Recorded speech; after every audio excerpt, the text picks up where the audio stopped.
যে দোয়াটি পড়লে আপনি যা পড়বেন তাই মুখস্থ হয়ে যাবে, জীবনে আর কখনো আপনি বলবেন না। আপনি যা পড়বেন তাই আপনার নলেজের ভিতরে ফিট হয়ে যাবে, আপনি কখনো বলার চেষ্টা করলে বলতে পারবেন না।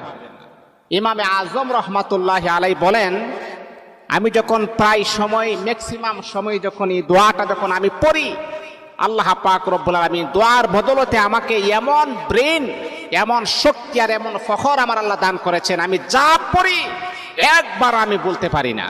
দোয়াটি হচ্ছে আল্লাহুম্মা ইন্না নাস্তাঈনুকা আলা তাআতিক। এই দোয়াটা পড়বেন।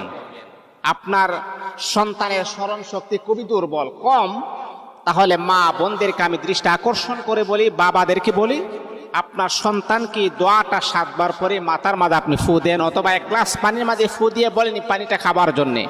দেখবেন আল্লাহ পাক রব্বুল আলামিন আপনার সন্তানের মেধা